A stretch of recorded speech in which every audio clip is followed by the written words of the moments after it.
that we are actually tabling it as a broader African Union and many great organizations to discuss this, but also to come up with a possible solution. So we are really excited and very honored to be part of this discussion. And I'm sure you will, Awal, as the person who's leading this, you will also allow young girls to have a say as part of the discussion, and I will also be around. So thank you so much for making this happen, and we look forward for this discussion and for the follow-up actions that will be coming as part of this engagement. Thank you. Right, thank you, Solomon. In fact, we have a host of young ladies with us. Apart from the two who you see on the panel, there are about a dozen more who are their colleagues waiting. So when the need arises, we'll hear from them directly.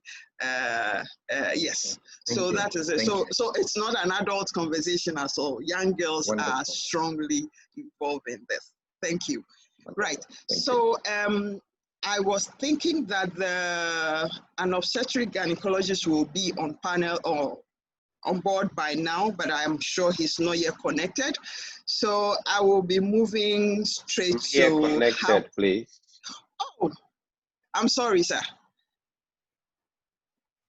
Over to you. You made Dr. Promise Emmanuel Sefuga. Please take us. Okay, thank you very much. And I'm happy to have joined you here today and be a part of this important history-making program. So I am going to take us through what is it about menstruation? What is menstruation? I'm trying to share my screen. Is it coming through? Yeah, we can see it. Okay. It's showing. Good. Okay, good. All right. So what is menstruation? Basically, for every woman, menstruation, it's a normal physiological thing that every woman should experience. And it's basically a normal vaginal bleeding which occurs as part of the woman's monthly cycle, so that in every month, the female body naturally prepares for pregnancy. Now, if the pregnancy happens, then there's no need for the menstruation because the inside of the womb gets thickened in order to accept a fertilized egg. But if there is ovulation, the release of the egg, but the egg does not get fertilized, then that preparation that happens inside of the womb gets shed off.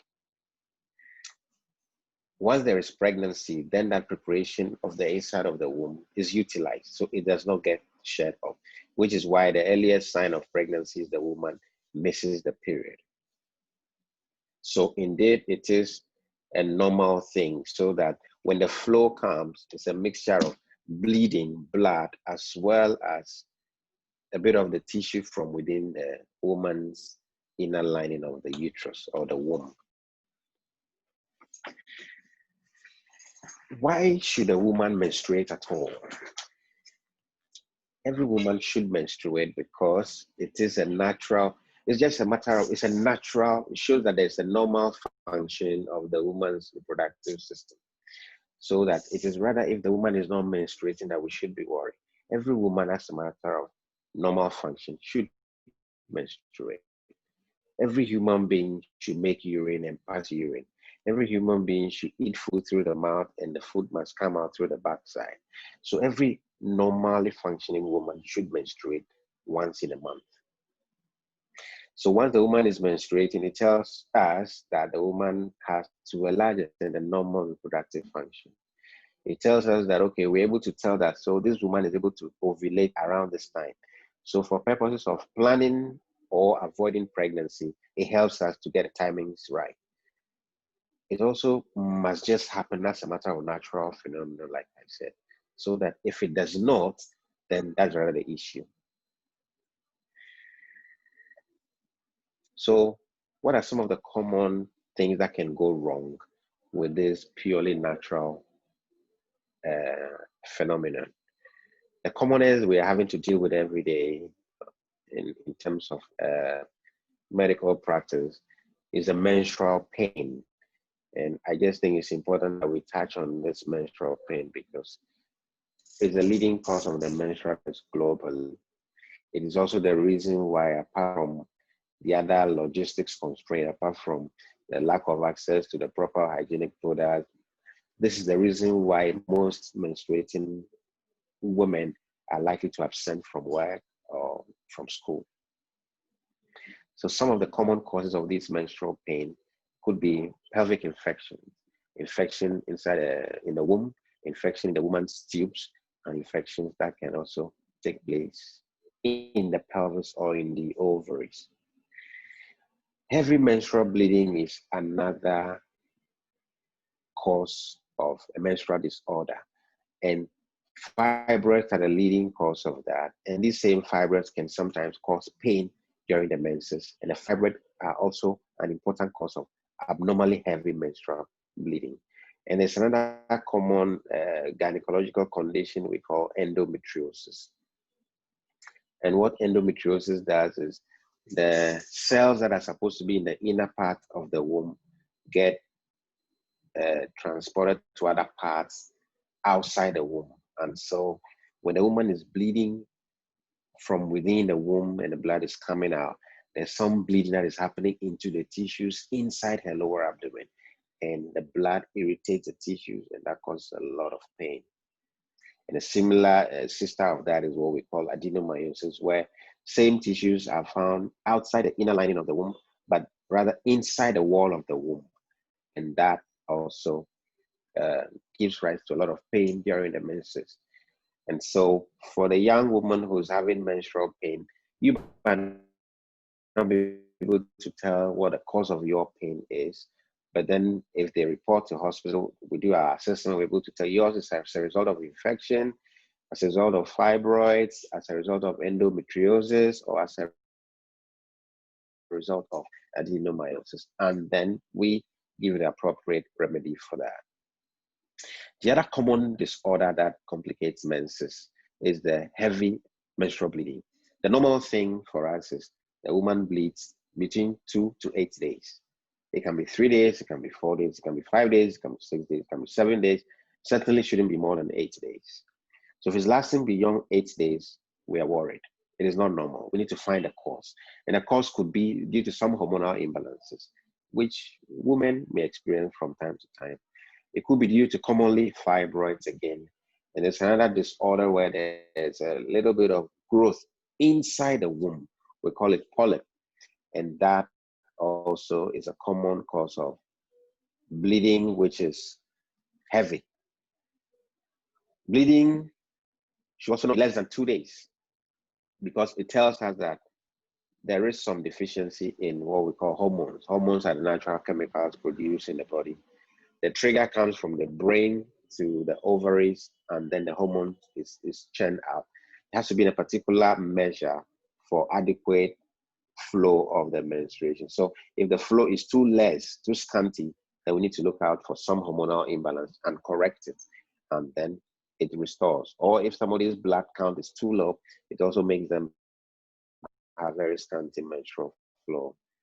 And like I said, it shouldn't be more than 8 days. If it is, we call it a disorder. It's also called menorrhagia, or just abnormal menstrual flow or heavy menstrual bleeding, which we have to look for the cause and deal with. If a woman in a year bleeds or has irregular menses or has a menses lasting less than 12, there are 12 months in a year. So if you have less than 12 cycles, that is not normal. It means there are some of the cycles you are missing the flow.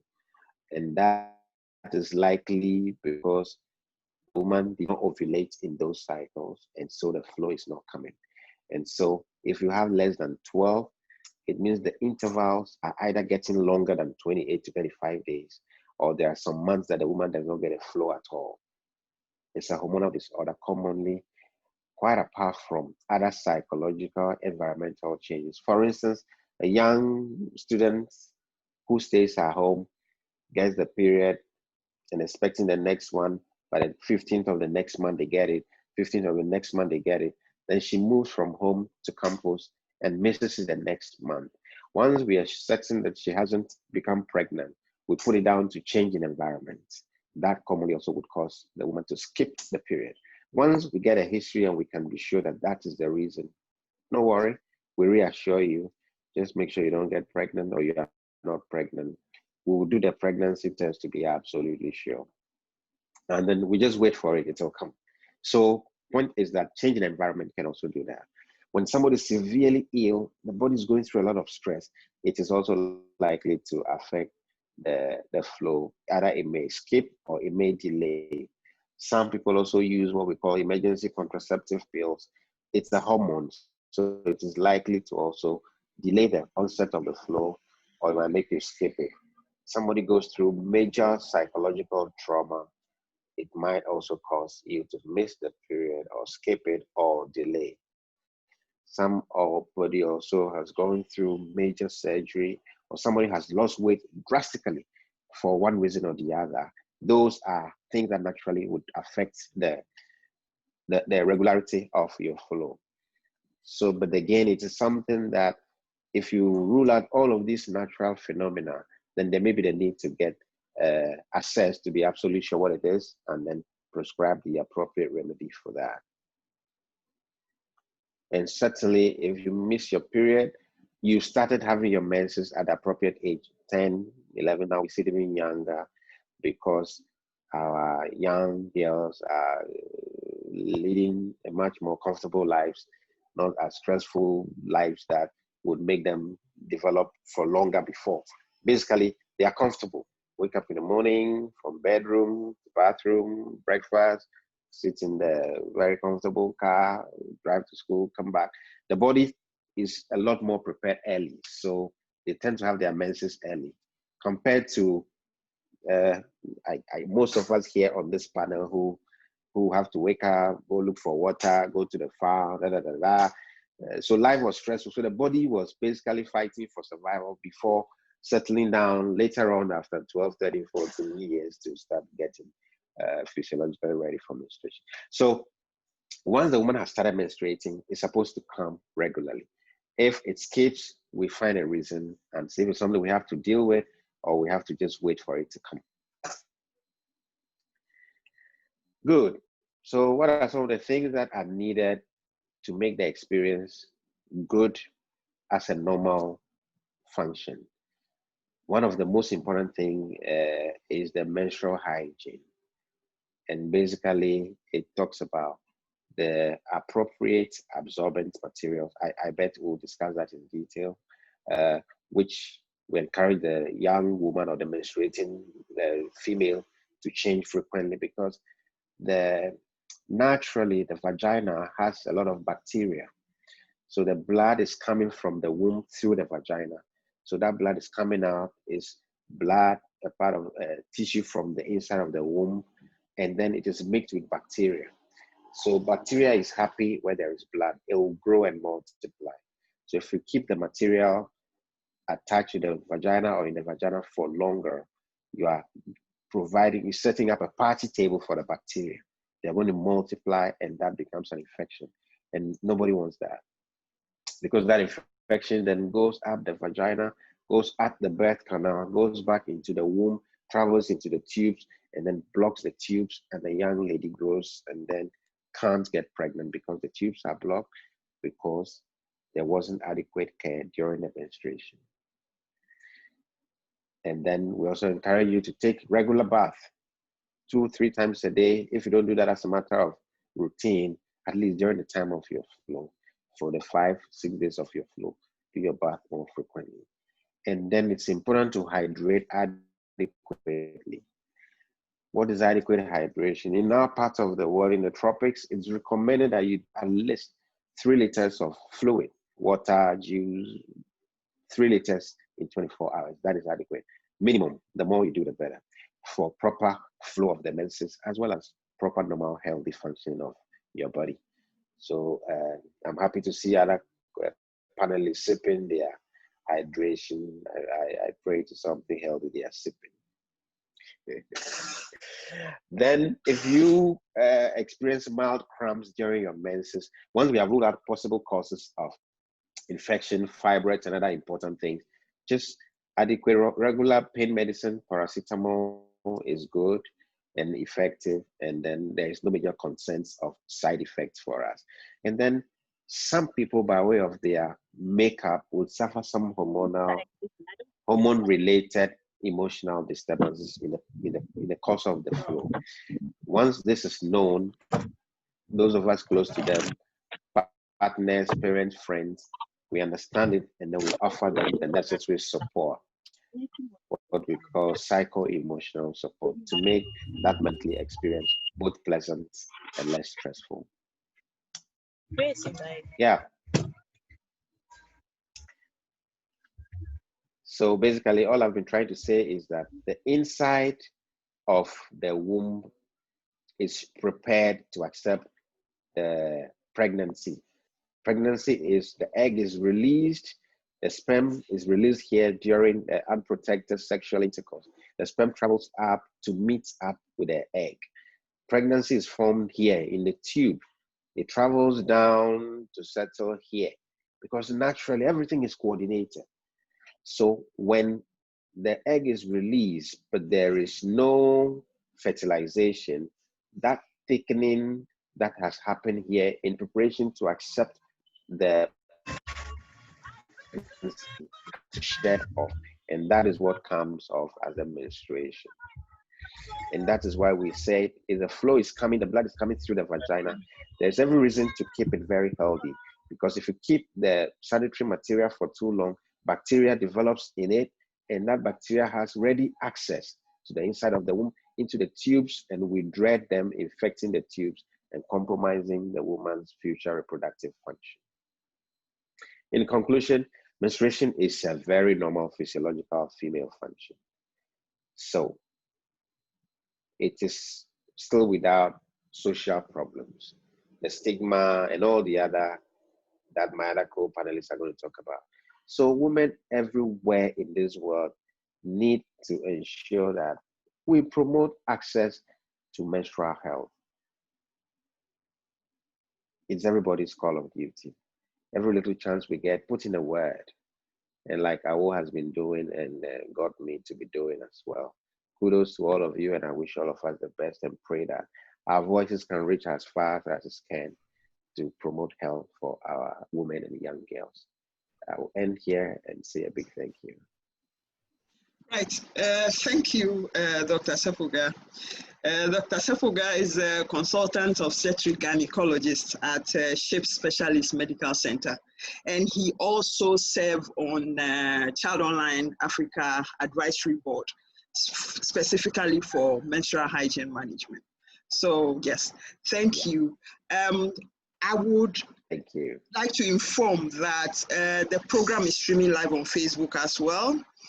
So a lot of people are joining from there. And I would like you to note your questions down for whoever you have it for, so that we can manage the time and go faster. So without much ado, I would like to invite to speak to us on stigma and the psychological impact of menstruation on girls.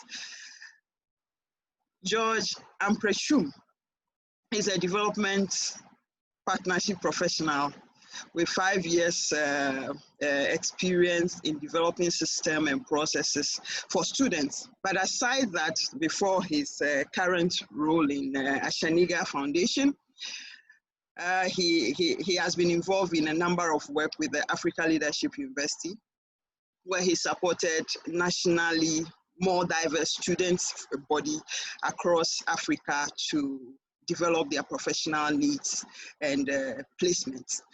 He currently holds an executive MBA and then an MPhil in social psychology. I would like to add that George was one of the pioneers of reusable pad, which we call AfriPad, for Happy Schoolgirl Project. And George, over to you. Please take us through. Hello, everyone. My name is George, and it's a pleasure meeting you. I feel like very often when I'm asked to join conversations about menstrual hygiene, the one question I keep having is, why am I a male doing this when it's all about menstrual hygiene? But I guess we're going to talk a little bit about that. Stigma and the psychological effects of poor menstrual hygiene.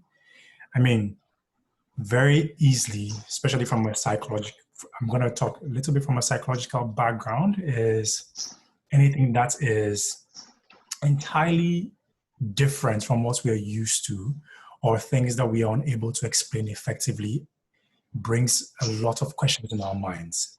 Psychologically, also very socially, the world that we live in has identified anything that is abnormal, quote unquote, as anything that is different as abnormal.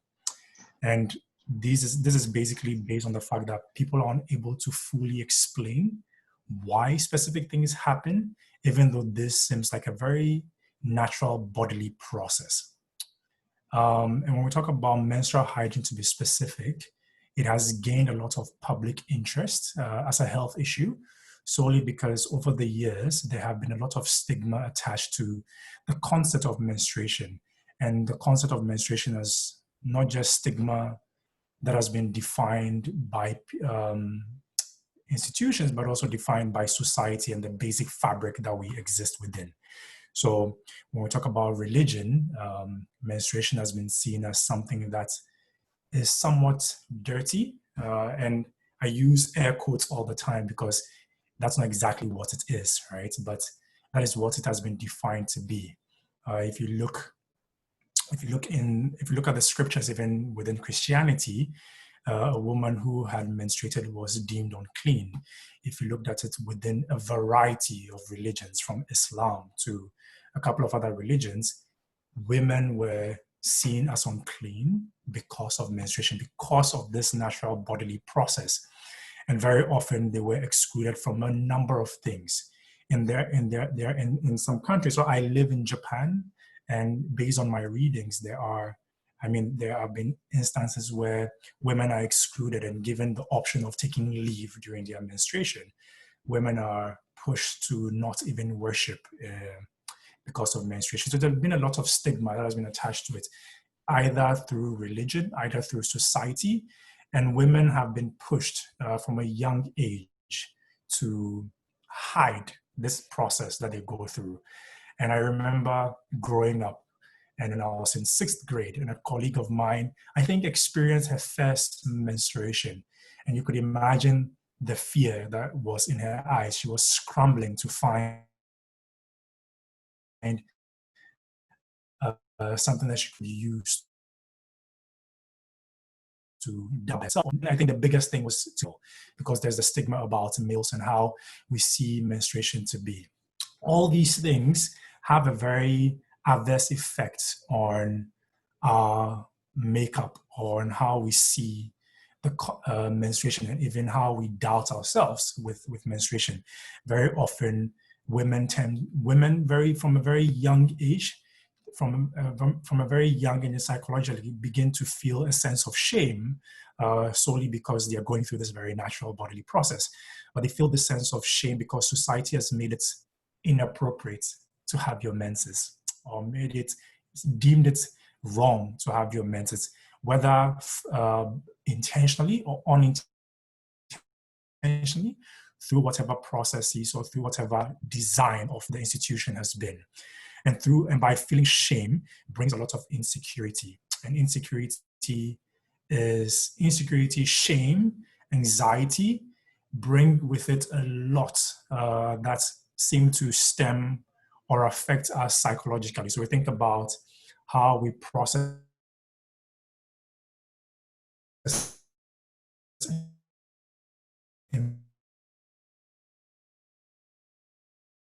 the way we see society in general.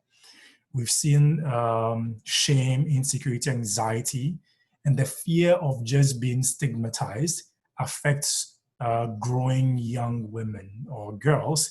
And you see this happen very easily in how they relate with the academics. So there's a lot of absenteeism that happens with students who are experiencing this shame or experiencing this stigma because of their natural bodily processes. You see people go through disengagement.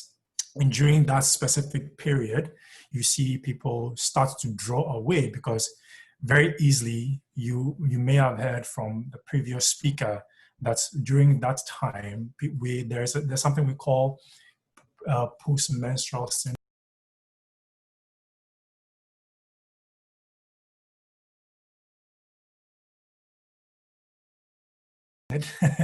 With specific behaviors. So if a young woman or a young lady was acting irrationally, quote unquote, it would have been easily connected to her menses. But it could have been something else. It could have been something else she's going through. But there's so much stigma around the concept of menstruation and so much stigma around have experienced a variety of psychological difficulties. Shame, anxiety, insecurity,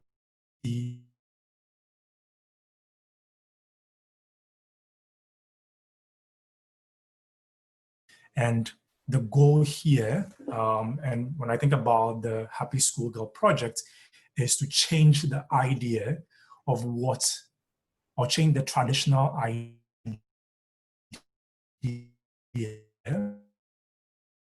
of what menstruation is, break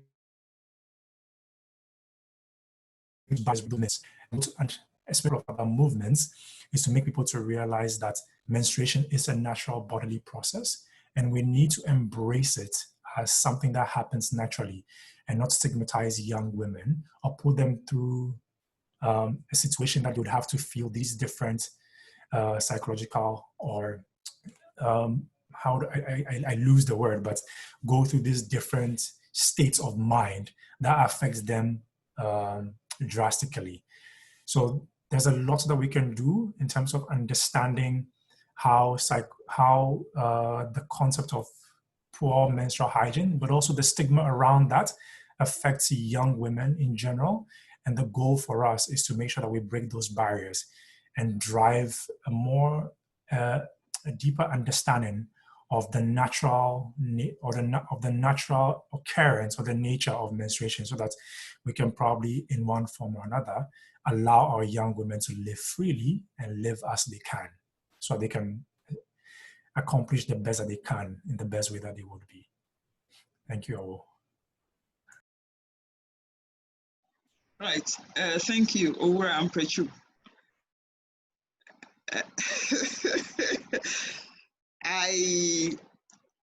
Florence.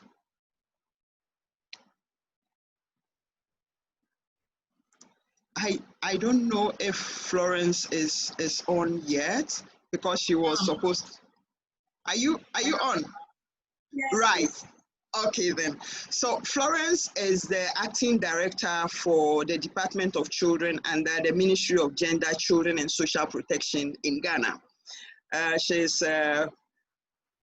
has been working in the area for quite some time, both policy, operational level and all of that. And there are times we clash on matters simply because civil society and policy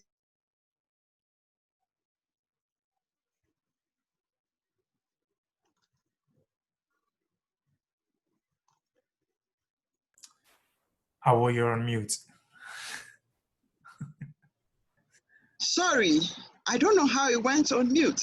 I'm sorry. So Florence is the acting deputy, acting director, Department of Children, which is also the an agency for Ministry of Gender, Children and Social Protection in Ghana. She's a policy person, but then she's also an operational level person. So occasionally we get along and we clash every now and then, but then we still come back together, because the most important thing is the work ought to be done. So we remind each other of our roles. So Florence is going to shed light on the lack of how lack of proper menstrual hygiene management disempowers young girls, because she's been working with quite a number of them. So she has that to share with us, and what plans she has in place as from the policy direction to help us achieve a proper hygiene system in place for girls. Thank you. Thank you. Yes, now I told her yesterday that I will not be sharing my slides. Otherwise, I'll be talking for a long time. We be looking at why improper hygiene management really is also an avenue for disenfranchising girls and not having the access to their rights. And menstrual hygiene management, it just refers to all the things we do needs to be done to ensure that menstruation is done in a manner that is very neat, that meets the needs of the woman or the girl, and that whatever is being used to absorb the blood flow is clean and accessible and affordable. And also other essential things like water, soap that is needed to ensure clean environment and clean hands for the girl and or women. And then of course, access to changing areas is all available. So this is just a very big thing. And if you're looking at all this, it means that if you're a girl and all this are not available when you are menstruating, it means that you are losing out a lot. And if it happens in such a way that all the things are needed either in the home, in the school, or even the institution that you're working and it's not there, you lose out a lot with all these issues that you're supposed to have. And therefore, having access is just critical, not because we are just saying it, but because really menstrual hygiene management, there's the previous speaker just said it, the stigma attached to menstruation and how it's viewed by society, including religion. So it is that barrier that society puts on the girl because of menstruation, which also makes it ensure that the girl doesn't have equal access to education and other facilities as the boy. And because it's discriminatory against the girl, because in some society, it's so much that you even have to leave the main place of abode and go to another room where everybody knows that you are the one menstruating. Of course, cultural taboo that exists, you can't cross rivers to go to school, you can't cross this tree to go to school, and it makes girls lose out on school. And of course, the basic services that go unmet.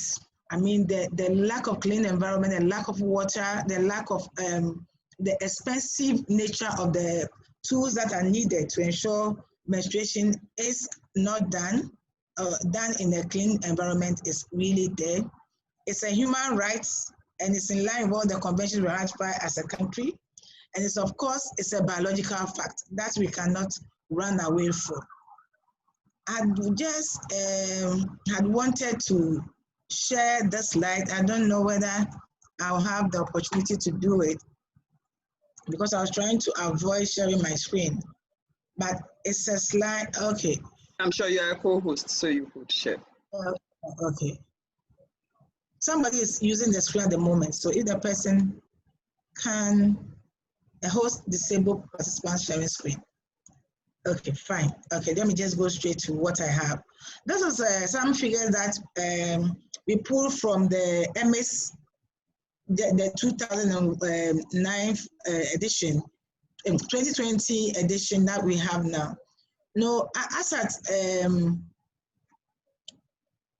2019-2020 academic year, there are a total of 43,109 primary schools, and with the enrollment figure of 6,187,400. That's for boys and girls making up 3,055,605. And then only the number of toilet facilities that are available is 21,000. So you have 43,000 schools that have only 21,764 having toilet facilities, 25,111 having access to some basic form of water, and only 20,000 of these facilities have access to urinals. So you can see the gap, 3 million girls only using 20,000. These urinals, and these urinals are sometimes shared with boys, or are sometimes even the condition of these urinals are also a different matter altogether. So just taking the situation of the school as an example tells you how it is going to be difficult to manage menstruation in a manner that is clean. So really, it's really something that we need to talk about, and we need to ensure that there are structures in place to give the girl child the same access as boys to education in a way that takes care of their biological needs, because they need to menstruate. It is expected. It's their God-given right. So what are some of the effects? You know, we have so many of the SDGs that are calling for equality, access to education, and if menstruation is not done in a manner that is hygienic and well managed, we are likely not to meet SDG 6.2, that the right to menstruation health and hygiene, which is explicit by 2030, we are supposed to achieve access to adequate and equitable sanitation and hygiene for all, and to end open defecation, paying special attention to the needs of women and girls and those who are in vulnerable situations. So it tells you that if we don't manage our menstruation well, this SDG will not be met. And therefore, we cannot achieve also the SDG 3. That's also to ensure that girls and women are protected from urinary tract infections, having access to hygienic sanitation products and affordable ones, so they will be able to live a life that is free of disease and infection. And this is goal 3 of the SDG. Goal 8 is talking about equal access to education, and goal 8 and 4, equal access to education and wash facilities, and 8 about economic empowerment of women and everybody, and gender equality goal 5, and also ensuring that there are participation of women and girls in society in an equal term, and then also a sustainable way of managing the earth. If the things we are using are not biodegradable and are littering the environment, it means that we will not be able to also meet goal 12. So even though menstruation looks like something that pertains to only girls and are really seen as not being out there, and that, oh, this is only a girl's issue, it tells you how interrelated this issue is and how we need to work on it to ensure that it is mainstream in everything that we do.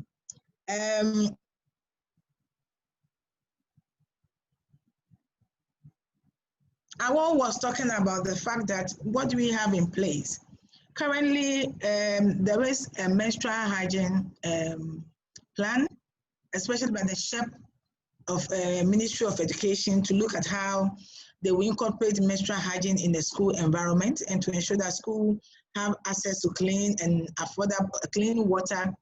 And then also, currently also, the capitation grants allows head teachers to buy sanitary items to support girls who will not be able to, maybe are not even prepared for menstruation and it happens in school. This is supposed to help them. But of course, this is not comprehensive enough. Even though we talk about improving adolescents' access to reproductive health issues and other things, we've not really, as a country, come up with a comprehensive way to support girls from poor households get access to good sanitary facilities and items to assist them in the manner that we are supposed to really work on it. And I'm glad to be part of this meeting, and we all keep on working together. We need to also see how we will mainstream all this into the work that we are doing. It's a bit part of education, part of health. There's a part of social protection that is not there, because the social protection interventions we have as a country, it's not reaching all poor households. Currently, ministry is only covering, even with the support to live, we are only covering 350,000 households, translating to around 1.8 million people. And there are more than 2.4 million people who are poor and need assistance. So it means that we need only really to look at the issue of access, to ensure that the access is available to all children and everybody. So this is all that I'm trying to present is within the UNICEF and the government-backed strategy to ensure that we improve menstrual hygiene for girls at all levels. So for proposed programming package to improve mental health, we are looking at social support. It's being said already, it's needed because it's not everybody who can afford clean materials for menstruation. The new government just promised to reduce taxes on the menstrual items, and we are going to hold them to that they are able to do that. But it needs to go further. I am always of the view that free SHS and free compulsory basic education should also go with the supply of free sanitary pads and items for girls. So those are some of the advocacy issues that are on the table that we are pursuing, and we are all welcome to join us. There's also the need for the knowledge to be spread across. It's not just only for girls, only for boys, for mothers to prepare girls, for boys to support girls, and girls themselves to know what to do and how to prevent themselves from getting infections and how to prepare sanitary items well so that it doesn't give them any problems in use, and how to even use these items in a manner that doesn't really embarrass them in public. Facilities and services need to be improved, not just in schools, everywhere. In the workplace, there are some places that when you enter the washroom, there's no way you can stand. So even just to go and wee-wee as a woman, you are not able to do it. You have to be going around from one washroom to the other before you just do your own thing somewhere. But it's very risky for women in public to find a place that is clean. So even urinate, and much more have time to change your pad and other things that you need to do. And when you change your pad, you realize that the tap is not running. So you have blood smear on your hand and you can't find water anywhere. And it's really something that we need to work on. So not just accessibility for people with disability, but also ensuring that items are available. How do we at the workplace stock in such a way, not just tea room, but we'll stock pads as also a stopgap to help women who are in such difficult situation. Materials that we need, how do we need to let the girl know that materials that are available, and how do we produce materials that are very friendly to the environment, that are affordable, that are user-friendly, does not really account for some of the huge dump that we have in the country. So these are some of the things that I'm proposing, and I know my time is up, so a big thank you to all of you for listening to me. Thank you very much. Right, thank you. But Florence, before you go off, could you please share the statistics for us? Could you project that? Can you share that slide alone for us to people? Now I can share the slide. Thank you. Okay. So you have that. Can you see? Yes, it has come now. Okay. So statistics that I'll share the presentation without. I told you that if I'm going to use the slide, so I'll just share it right now after this one with you. So these are the statistics that we have, and these are just in schools that are compulsory for them to have. So you can imagine in places where in Zongos, in slums, how dire the problem is for girls. So that's what, let me just even give you an example of 2018, 2019. So 41,000 schools, almost 42,000 schools, and then only 22 of them, 22,000 or 21,000 have toilet facilities. And only 24,000 have water. And this water doesn't even say that it runs all the time. It just that water is there. That's what it says. And urinals, only 21,000 have urinals. So, you know, there's a big gap. So the rest, what is happening out there? You know, ODF is just rampant in schools.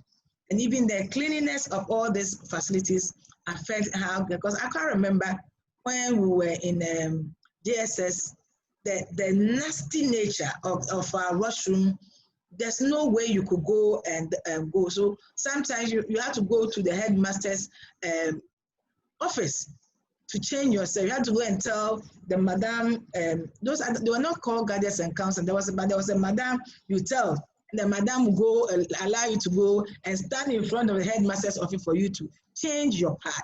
That was how bad it was. So it's something that we need to look at and see how we can help girls also deal with this issue. Right. I am sure our ladies sitting there from both Methodist Girls Senior High School and the other young ladies joining us will have a lot of recommendations for you. So please get your pen and notebook ready. And then they will now prefer to ask how they feel we can take up this whole conversation going forward.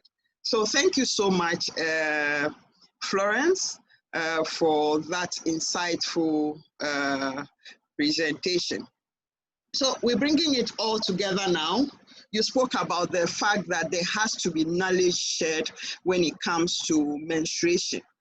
And so we want to see the way we socialize on menstruation and menarche.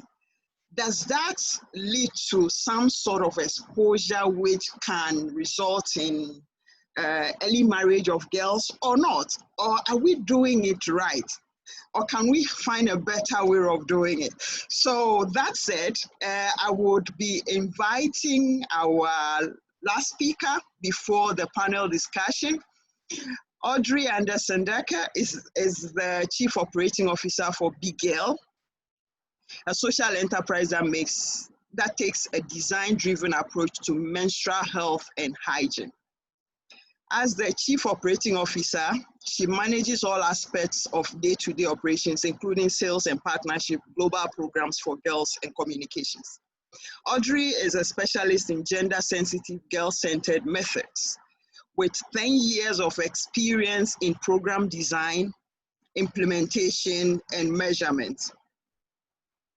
Prior to joining BGirl, Audrey served as a program director for the multi-country building resilience through the integration of gender and empowerment program at Mercy Corps, where in addition to her management duties, she co-chaired an interagency working group on gender and resilience.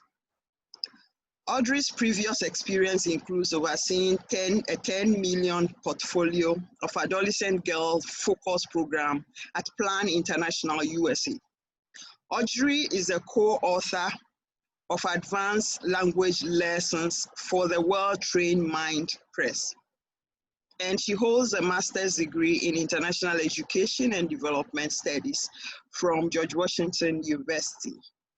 So I would like to hand over the microphone to Audrey to take us through the socialization bit, which would now take into consideration all the bits and pieces of information we've been receiving since we started. Then we can take action. Thank you. Thank you so much. I will appreciate it. Can everyone see my screen and hear me? Yes, please. All right, perfect. Well, thank you so much for that kind introduction, and it's a pleasure to be here today. I wanted to start out this presentation just with a quote from girls that a girl that we worked with in a recent study who said, about menstruation, when the blood comes out, it means the woman has grown up. And I wanted to ground this with a discussion of menstrual health and hygiene as not just something that you're physically managing, but as many of my colleagues have already said today, there's so many social implications as well for girls about what it means when menstruation begins, what menarche means in terms of her ability to and the way that she's seen as a woman in society, and in some cases ready for marriage. And again, I use air quotes again, like my colleague from earlier, because it's there's elements of not just products for managing menstruation, but also education and also socialization. And when we talk about addressing menstrual health and hygiene, it really needs to be this cross-cutting approach. And so I'll give a brief overview of what B-Girl does. So as I will mention in her very kind introduction, what B-Girl does is take a design-driven approach to menstrual health and hygiene to reframe it and rebrand menstruation in some ways as something to understand, to own and to manage, and then also to love, to teach girls to love their bodies, to be proud of who they are, and not to be ashamed of what's happening in their bodies during menstruation. And I'll share a bit more about that. One of the things that B-Girl does is focus on really good quality, sustainable products. So products that are not solutions that girls will use only if they can't afford disposable pads, but products that can actually be better than disposables, that can be preferable for girls, because we know the need for long-lasting products that can be used over time. But it's from B-Girl's perspective, it's important that girls who have sustainable products are actually happier using them than they are using the disposable pads.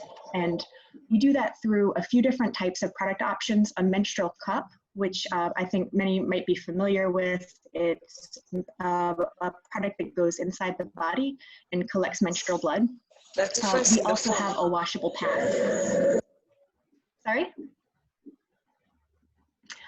We also have a washable pad that attaches to underwear like a sanitary pad would, but we found in testing this that, of course, girls need both a pad and also underwear in order for this product to be usable. And many of the girls where we were testing it out didn't have access to underwear, and so the pads wouldn't work. So we needed to provide that full solution. So the product that has really tested the best has been our period panty, which combines underwear with menstrual protection that is built in. And I'll go back here. This is what the panty looks like when you hold it up.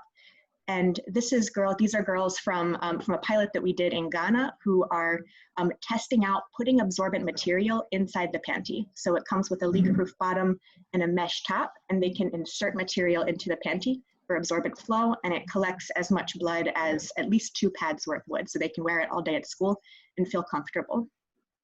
We have an educational methodology that's designed to take what's relatively complex information about the menstrual cycle and deliver it in a way that's really age appropriate, so girls can understand the basics of what's happening in their bodies without getting confused about how much of the particularly complex information is happening during the menstrual cycle. And so we teach this 1 through 28 through a little tracking tool that girls can use. It has numbers 1 through 28. And on the back, it has little icons for menstrual bleeding, ovulation, and preparation. And we deliver these through 1-hour workshops where girls and boys as well learn the basics of the menstrual cycle and understand what's happening in their bodies. We also add sections on discussing myths and taboos and understanding what menstruation is, but also what it's not.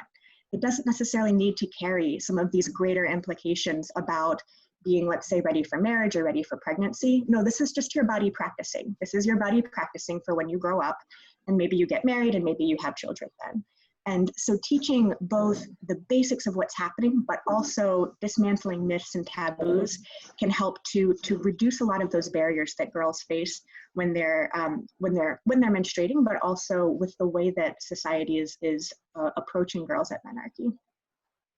And finally, we believe that messaging is important as well. And so this is an important part of what we do. These are a few examples from some of our work in Mozambique. So I'll be sharing some examples from a couple of different locations. But we put our period underwear on the runway in Mozambique. Of course, this isn't something that would necessarily be done everywhere, but sometimes having these different approaches of seeing period underwear, something that's related to menstruation that's often seen as something dirty, and putting it in a really beautiful context and situation, that starts to shift ideas about menstruation and just being normal or something that's just part of being a woman. We've also worked with influencers on both social media, but also to do different events with us. This woman here is a fitness blogger, and she did a campaign about how your period doesn't have to stand in the way of living life to the fullest. And we've worked with male influencers as well. This man, Chlorokilla, is a rapper and a hip hop artist in Mozambique. And he's done a number of talks with us about understanding what menstruation is and how important it is to understand your body and understand what's actually happening, and just having open conversations about periods without taboos. And all this comes together in a framework to work towards a number of different sustainable development goals. So we need products, we need education, we need this messaging, this social and behavior change and culture change. And this is about, at its basic level, girls' improved physical mobility, their improved confidence and self-esteem, improved knowledge about themselves and their bodies, and overall decreased gender-based discrimination due to menstruation. And it's this combination of things that leads to overall well-being outcomes about health, as my colleague mentioned earlier, about education, but also I made gender equality a bit bigger here for SDG 5 because this cuts through a number of other development goals that we have. And this is about girls being able to equitably and fully participate in the opportunities around them. This is school, it's skills building, it's social capital, it's health. There's this full range of opportunities that girls are held back from if they don't have this full combination of menstrual health and hygiene interventions available. And so I wanted to, we put this to the test, and so I wanted to share just a bit of data in the rest of time that I have here from 2 different examples. The first is from a pilot study that was done in Ghana in partnership between B-Girl and Global Communities. And we looked at over 1,000 girls and also over 200 boys. Boys, of course, got just the Smart Cycle education workshop. Girls received the workshop, but also 2 pairs of period underwear, which, because they are, the fabric allows them to be washed and dried quite quickly. A girl can wear one and wash and dry the other, and by the time she needs to change it, it's ready for her to change. And so before the intervention, we saw that about half of girls reported difficulties going to school during menstruation. And this dropped to just 10% after the intervention when we came and followed up. We also looked at not just missing school or these difficulties attending school, because of course school attendance is not just about attendance. It's about quality of learning, about girls feeling comfortable to stand up and answer a question without being afraid of leaks and stains on their clothes, about writing on the chalkboard in front of class, physical education. All of this, it contributes to girls' quality education. And so we want to look at all of these different elements, but also knowledge. I know when to expect my period each month, that there was a significant increase in girls after they'd had the Smart Cycle workshop and could track their cycle about what they were able to expect. Having negative feelings around boys during menstruation. So these feelings of shame, these feelings of just not understanding what's happening, but absorbing the what really culture and society often tells girls everywhere in the world that they should feel ashamed about menstruation. We saw that significantly decrease when they had education where they understood what was happening, but also products that made them feel confident, that made them feel good about their bodies, products that were maybe, very beautiful for them to own. Like having this combination helps to, in itself, fight stigma. And then also we saw significant decreases in difficulty concentrating in class during menstruation. So that goes back to the quality education component. Boys, for their part, we were looking at knowledge, but really addressing this issue of stigma. And we saw significant increases in boys who said, it's okay to interact with girls who are menstruating. And that's critical, because if boys carry the idea that it's not normal or it's not acceptable just to interact with a girl who's menstruating, that results in really holding girls back in how they're able to participate in society. It's also, we saw decreases. We looked at a lot of different common taboos and issues of stigma. And boys said that there was a decrease in boys who said it's unacceptable for girls to cook while they're menstruating. So these rejection of myths and taboos. Same for touching animals.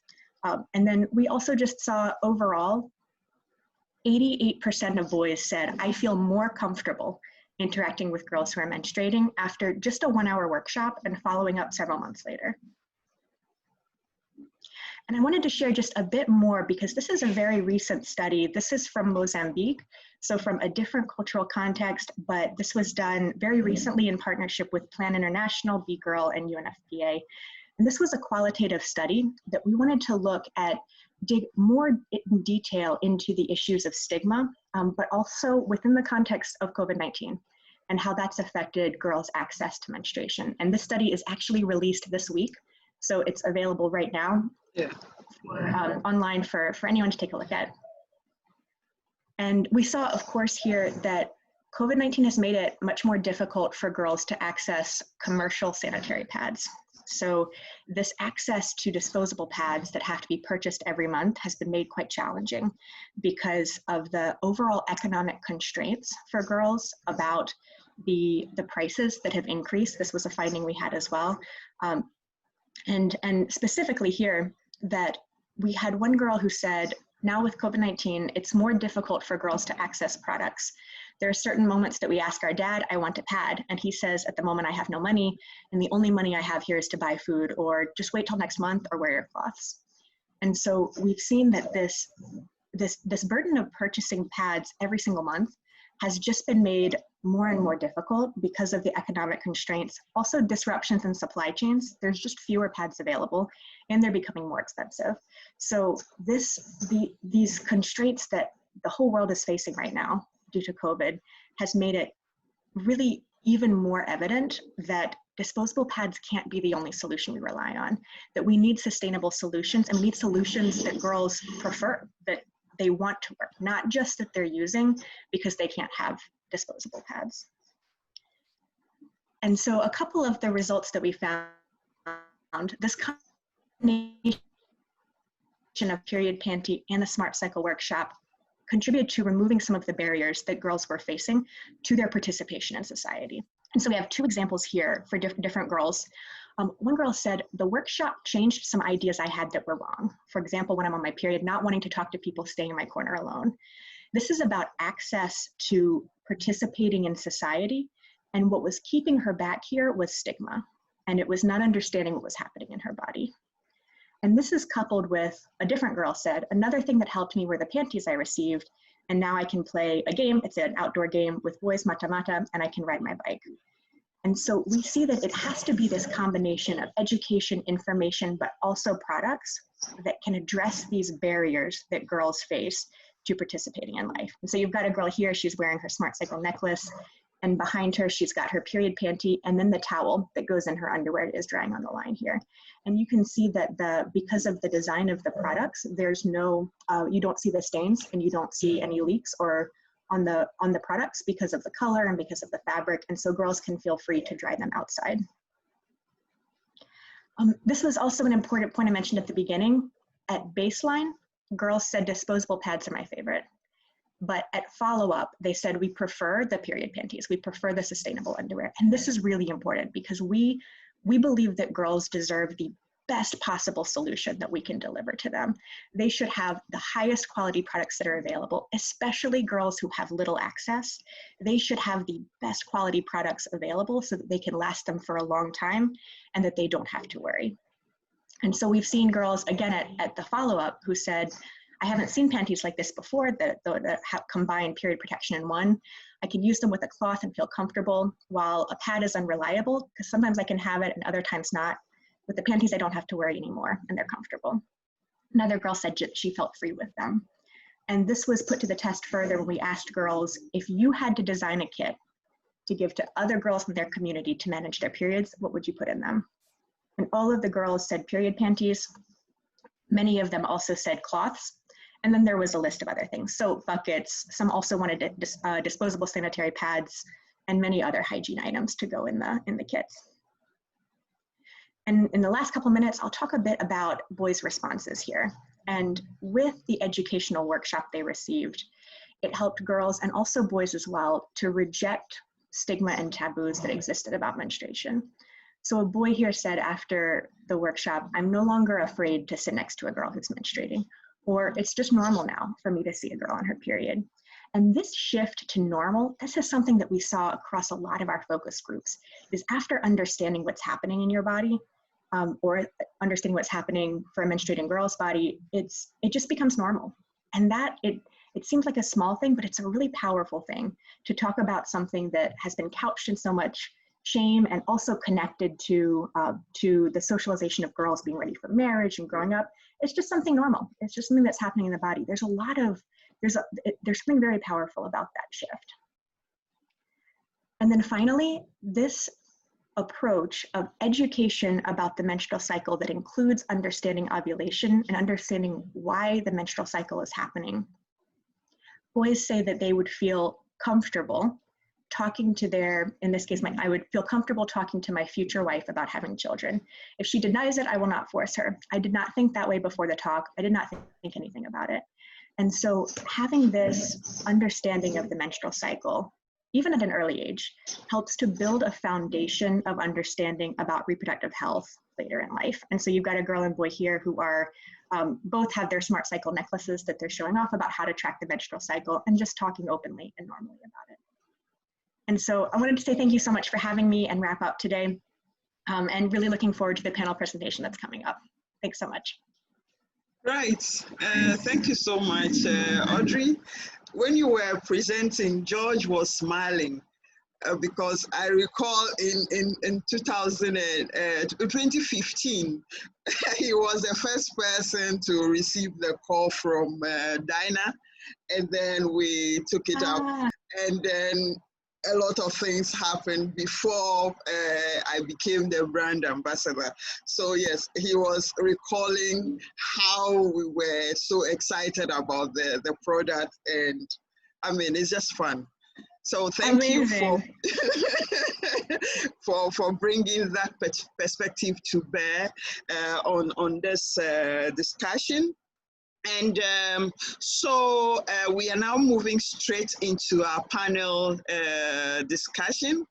We have a number of people on the panel, and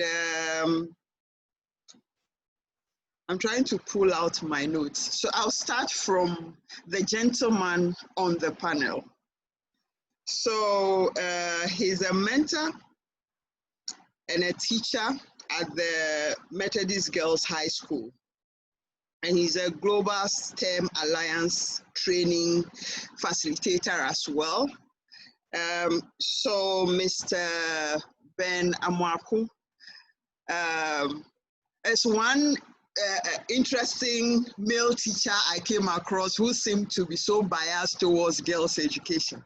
So yes, he's going to share some perspective with us as far as his working with girls is concerned. And we have Madame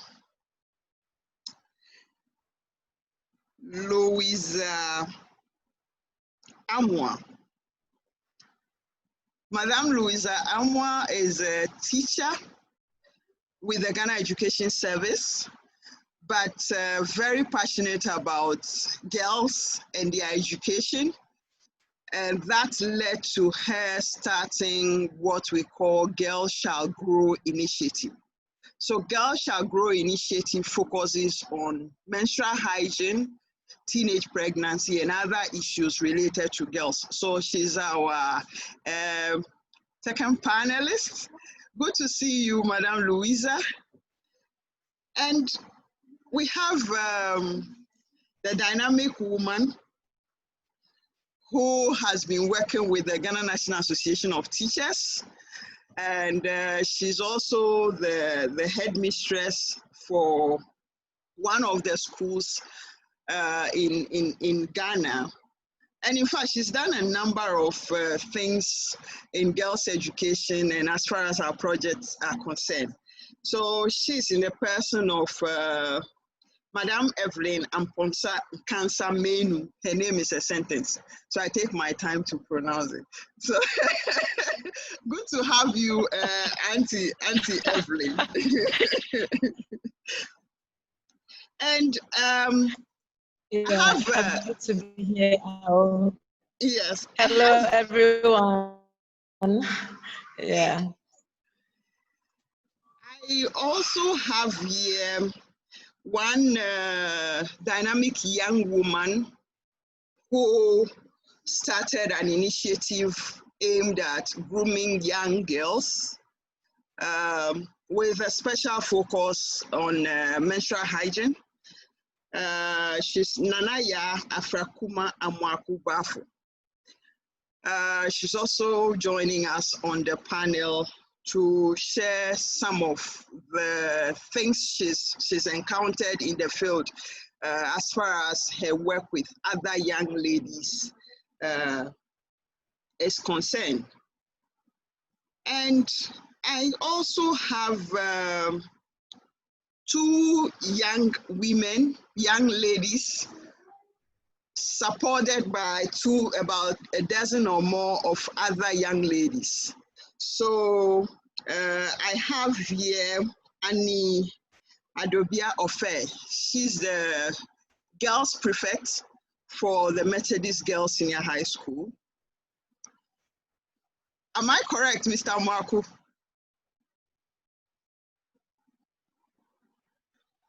She is the club president for the robotics club.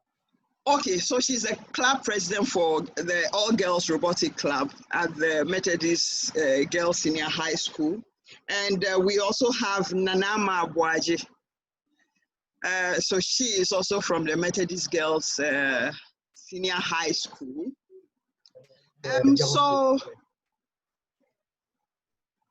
So yes, so far that's the list for our panelists, and I would like to give a minute to each of you to share with us what your thoughts are concerning this particular topic, ending child marriage through an effective menstrual hygiene management. And that is not to say that you should share theory. Share with us what you think is actually the issue as far as your involvement with young girls or working with young girls is concerned. So I would take it from Auntie Louisa. Over to you, madam.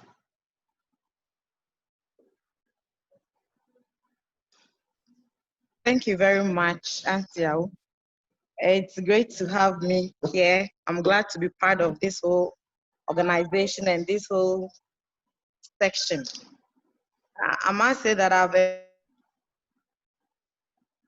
enjoyed from the beginning till now, Right. all that have gone on, and I'm so glad that I'm part of it today. Thank you. Could you please come again with your question? Yeah, so share with us what is happening on the ground as far as menstruation and teenage pregnancy or early marriage is concerned. You are from the other part of the country, so you have more up your sleeves when it comes to the issue. Thank you very much, Ansik. In fact, a lot more has been happening. My encounter with some of the girls is some of them is quite pathetic.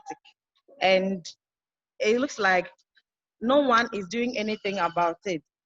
For example, we had a workshop where it was all about reproductive health.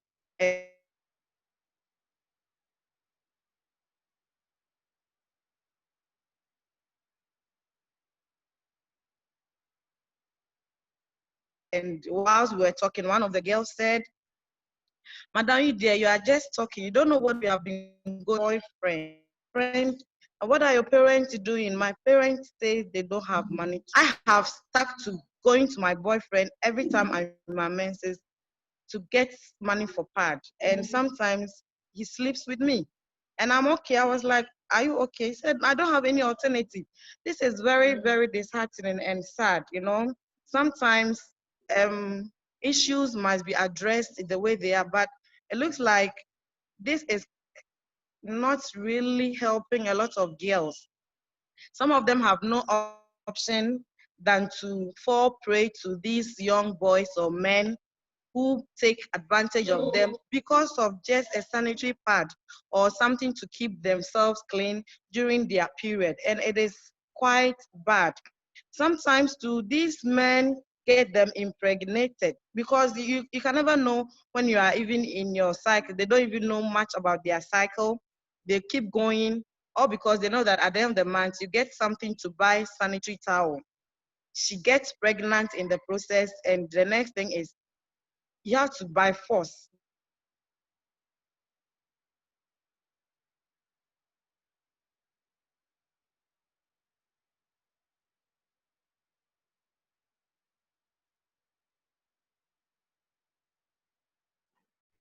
I think her network. Situation around is very bad. We recently had a menstrual hygiene workshop in one of the communities in Obuasi here in Ghana. It was great, and we were so glad the community and the chiefs embraced it, because it looks like it is a worry to most of them, especially when it's that part of the month. And they normally fall on any material at all they could lay hands on to keep themselves clean. And we have issues with girls who stay out of school for a week, especially when it is time for them to have their menses. And so this is not academically good. It does not help them academically, because whilst you are home, your colleagues are learning. They will not wait for you. It is only when you are good that you can catch up with them. When you are not good, it means you'll be lacking behind. And so things are happening, issues are happening, and it is not so good. But with these seminars and talks like that, I believe it will go down to helping someone who is in need of help or a situation, who needs to be brought out of it. And All so, right. Auntie, Thank you so much. This is what is happening. Right. Yeah, right. So I would like to invite now Nanaya. Is Nanaya ready? Yes, I'm here. All right, over to you, my sister. Hi, thank you very much. My name is Nanaya, and I'm the founder of Grooming Girls Network. So basically, we are into girl child development, but now focusing on menstrual hygiene management. So I started this whole thing. Sometimes when we say that young girls do stay out of school during their period because they don't have access to sanitary materials, someone will sit down and be like, maybe you are just speaking out of theory. But I'm an example of that. I've been, should I say, a victim, because when I started my period, during the first 2 months, I had to stay in the house because my mom couldn't afford to get me a sanitary pad. And I had to use rag, which wasn't comfortable for me. So I decided to stay in the house whilst using the rag. The day I decided to go to school, I sold my uniform and the boys in my class laughed at me. So I decided to stay at home. So the issue of girls staying at home when bleeding is real. And it's something that I think we are all doing our best, but there is more to do. So back in uni, I decided to provide girls with sanitary pads so that they can stay in school. But it was the disposable one, which wasn't sustainable. So I met a friend and we decided to come up with this. So this is a reusable pad where the girl can use and then wash and hang on the dry line. The cotton pattern here is very beautiful. So even if you should hang this, I'm not sure anyone would be shy to say that I'm shy to hang this outside, because this is very beautiful. And this too, the material is very beautiful. So this here is made up of the fiber cotton, which absorbs the blood very well. This is made of Zorb, and Zorb is a top-notch absorbent. So it absorbs the blood and it won't stain. And it's foldable, so you would have to fold it this way in your bag. So this is very beautiful. So this is what we are doing to keep girls in school. And this is sustainable because we would give, the girl would have access to 5 of these and she can use for a whole year. So you wouldn't have to go and then buy pad, dispose it. You can use this for a whole year. So this is very sustainable. But the issue that we are having, especially here in Ghana, I'm excited Audrey talked about the stats here in Ghana, and then Madam from the Gender Ministry also talked about the stats here in Ghana. the issue here in Ghana is very alarming. And one issue we are facing is the standardization, especially because in Ghana, reusable material is not standardized. It is not approved by the FDA yet. There are no guidelines as to how to produce this according to their guidelines. So we have issue with standardization here in Ghana. So this is a big platform for me to call upon all policymakers to really look at the standardization of reusable pads, because this is very sustainable. This will keep a lot of girls in school. The disposable ones are not effective. They are effective, but then we cannot keep a lot of girls in school. When I was doing the disposable one, I was able to give to girls for 3 months, and the rest of the month I'm not unable to, because I was actually using my own money and some from few friends. I wasn't able to. But this is going to keep them for the whole year. I give you 5 of this, and you keep the girl in school for the whole year. The next year, we do it again. So issue with standardization is a problem. So I'm calling on all policymakers to make this happen. This should be standardized here in Ghana. It's going to keep a lot of girls in school. Our facilities, I think with Auntie Florence from Gender Ministry have spoken about the facilities. We don't have facilities in our schools. We don't, even if there is, they're the ones that are not comfortable to use. You enter there and you cannot even stand there for a minute to not talk of changing your pad and all. I believe the students so Nanaya, let me put you on hold for now. That goes into the recommendation aspect. So we'll come back to you on that. So Auntie Evelyn, please share with us what is happening. What are the girls telling you? I recall the issue about the washroom, but I'm sure it's been resolved by now. So what are the rest of the issues with schoolgirls?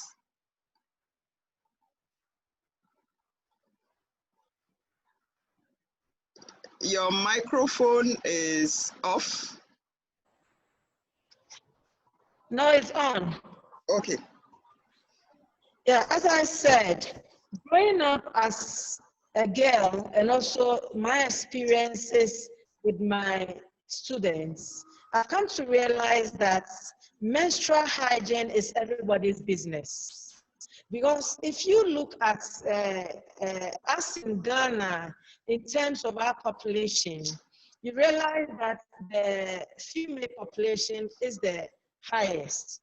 So if that group, the majority, has a problem with menstrual hygiene, then I think that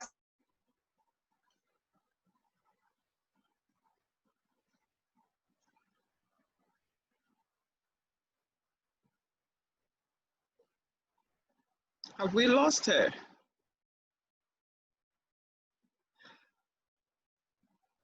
All right. So whilst we wait for her to reconnect,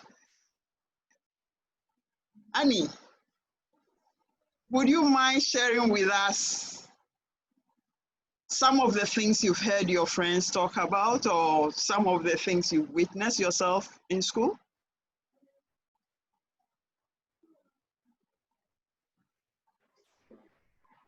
Yes, I did. Good afternoon. Sometimes some of my colleagues, when it's time for them to have their period, it's sometimes heartbreaking. You know, they go through pain. I don't know. Sometimes if someone's tears that will wake you up, they cry, you have to rush them to the hospital because of menstrual cramps. Some have to sleep in the hospital. We don't know, like, it's so serious. And then I think some schools do not have enough of the sanitary pad, but because we are all together in the school, sometimes they can borrow from those who have excess. And the disposing of the disposable sanitary pad also becomes a big problem sometimes. I think most of them don't handle it properly because sometimes it's so exposed out there and you can see it, and we know how contagious it is. So yeah, I think that one should be also worked on, educating some of our colleagues on how infectious it is. So some people were saying that mostly the cramps happen when your blood is thick. I'd like to ask Dr. Promise if that is true. Like the blood is so thick that it makes it painful when you are having your cramp. Okay. So that question is well noted. Dr. Tefoga will reconnect with us and then take the question for you. So what makes the blood, the cramp, what causes the cramp? So he would walk you through again, even though he touched base on it in his discussion. Uncle Ben, what do you know? What have you observed? What can we do?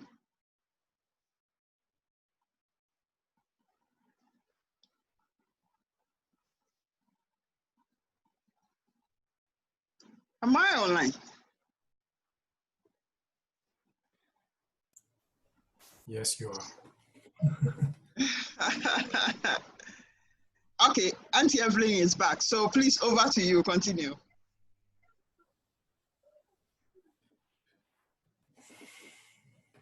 Microphone.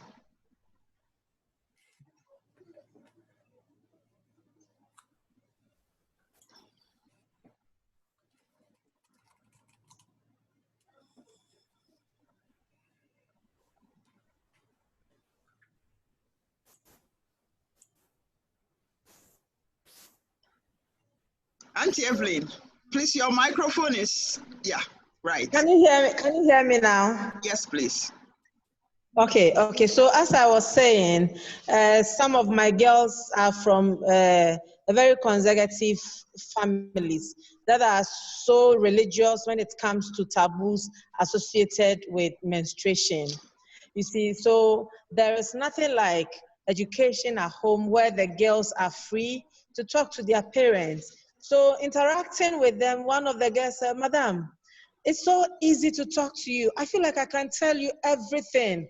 I wish I were a boy," because growing up at home, the boys are treated differently from the girls. There are so many things that you cannot do as a girl. At a point in time when I have my menstruation, I can't even cook for my father. I can't even go closer to my father. You feel so isolated, and at times you feel like talking to your male friends and then getting some comfort from them. So this is a problem that needs urgent attention from stakeholders. Another thing is that in most of our schools, you know, some time ago, it is getting better because of WASH programs and then because of Gamma projects and then sanitation issues. Most of our schools are now getting first-class toilets. But previously, and even some schools as they are now, cannot boast of good toilet facilities where girls can easily go and change their sanitary pads. I remember once I had to even tell my head teacher I was not feeling well because I wasn't safe going to use the facility. Earlier, doctor told us about how we can easily get infection. I had that knowledge. So at that time of the month when I felt the toilet wasn't good enough to access, I had to tell my head teacher I wasn't feeling well. So you realize that economically and productivity is affected. Because as a teacher, you are supposed to be in school, and just because of access, lack of access to a good toilet facility, for you to be comfortable and change your sanitary pad is a problem. You want to stay at home, you know. So I think that it is something that policymakers will have to shift attention to ensure that to get to the goal, SDG goal 4 by the 2030, every school should have good toilet facility where girls can stay in school even at the time of their menstruation. Recently, we were engaged with one NGO that is United True Sports, and then Akwaba Games Facilitators. And then we are talking about reproductive health of the girls. And then some of the confirmations and the revelations that we are getting from the girls, we realize that there is so much to do when it comes to menstrual hygiene and then their reproductive health. So I think that the SHEP coordinators in our schools should get opportunities like this to get this information. Today we have received so much information that when they have access to such information, I think that it will improve our sex education in school, our menstrual hygiene clubs in school, and then we can really make a difference in the lives of our young girls. Another thing that I've come to realize is that we need to promote the he for she programs. Because when the boys get to understand the issues and appreciate, then this issue with stigmatization, where the girls feel so much isolated around the boys, it becomes a boys' affair, will be a thing of the past. Because the boys will be he for she who will champion the cause of the girls, and then together they learn and then make the schools a safer place for everybody. So that is what I want to say for now. Right. Thank you so much, Madam Evelyn. Mr. Mwaku.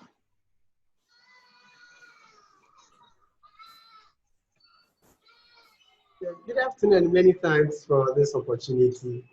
Right. This topic has been one of the fascinating ever since I came into girls, meeting girls and having programs with girls. But of course, it is one of the least talked about issues in our environment. As I sit here, I can never menstruate or get pregnant. So it's something unique about girls. It's unique. They are different. And it is time we have to understand that this is something unique and we need to build that confidence in them. That there's nothing wrong with menstruation.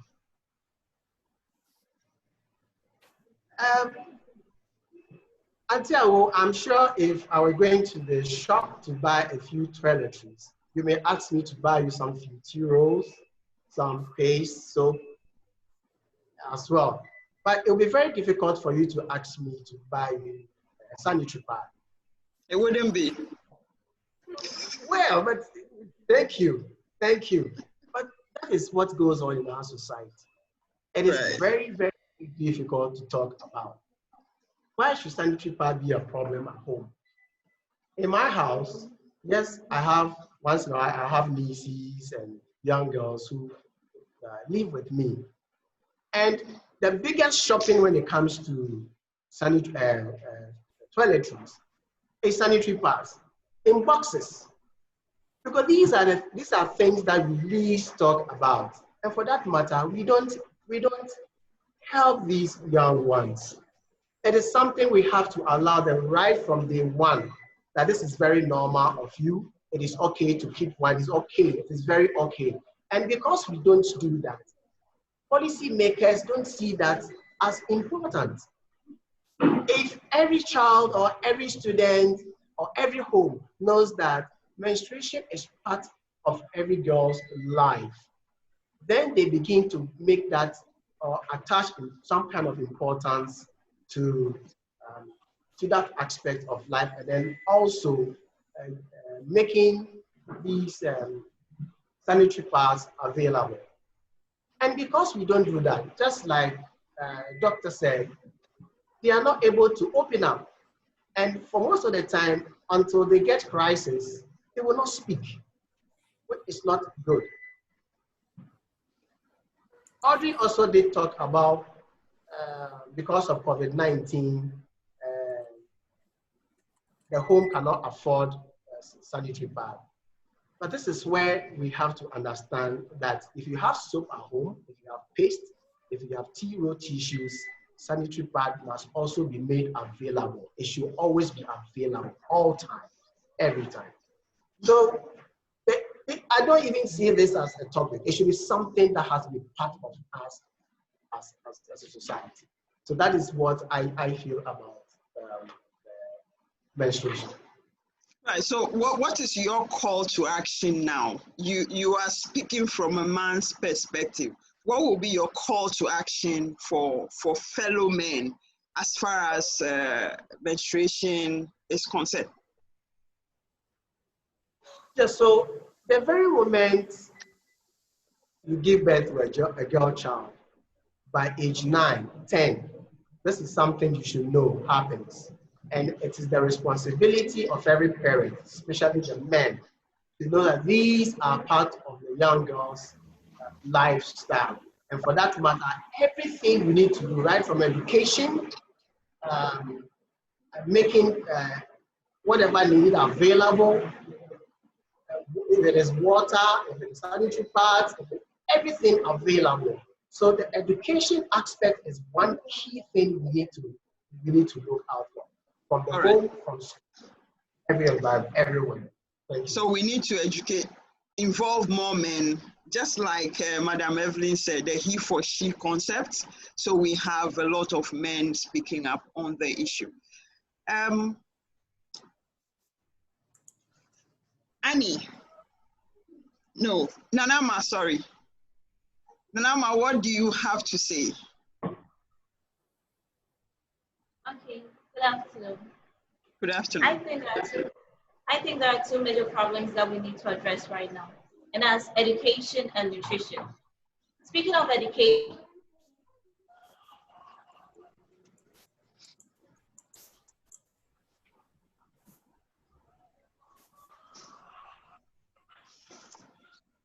hygiene when it gets there.